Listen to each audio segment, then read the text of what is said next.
though. I'm winning. Class, write your equations on the board. Done. X equals 1/2 y to the negative 1. Ooh, that's incorrect. Jamie? 1 second. I got x equals 1/2. That's correct. Oh, how'd you do that? Well, my advice to all of you guys is to do your math problems step by step. Being successful at math has very little to do with being fast at math. Because step by step helps you build your foundation. Really make sure you understand fractions. It's worth taking some time to study on your own if you still aren't confident. Seriously, it'll make the rest of your math classes much less frustrating. Trig identities, don't forget, SOHCAHTOA. Make sure you remember PEMDAS because it will be used in algebra, calculus, trigonometry, and everything else. Keeping up with your exponents and exponent rules will save you some heartache too. It helps to highlight them when you are getting started until you develop the habit of double checking them. Do your homework. You're not going to want to do it some nights. You're going to be really tired, but you have to do it. It's really important to get it done so that you're ready for the next day in class. Square roots. So something else you gotta worry about is the inverse operation. What is that? Well, that is, there's a bunch of these guys. Well, you know, you get the idea, right? The other thing you gotta worry about is something called slopes.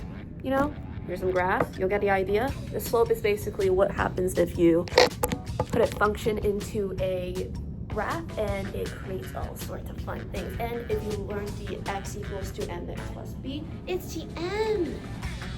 Wow, crazy, isn't it? Now I know there's a lot of transitions here, but I also want to make sure that you guys are paying attention. Are you guys paying attention? You guys better be paying attention right now.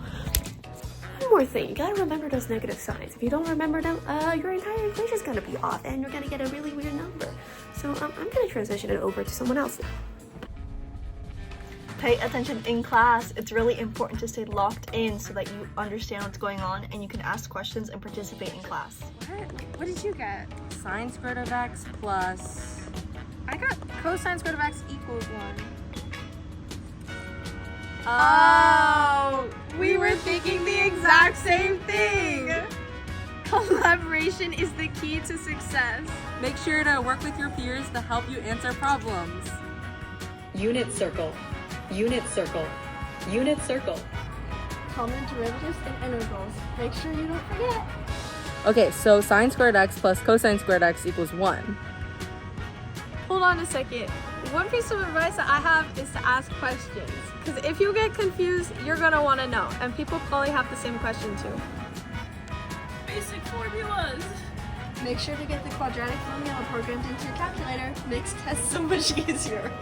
Be consistent. It's really easy to get bored or want to push math to the back of your mind, but it's really important to be consistent and practice it every day because it's like riding a bike. If you don't practice it every day, you're going to get lost. So practice it every day. Be consistent. One advice that I have for all of you guys is to double check your negative signs.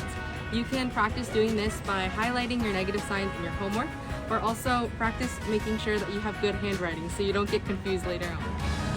PEMDAS, parentheses, exponents, multiplication, division, addition, and subtraction.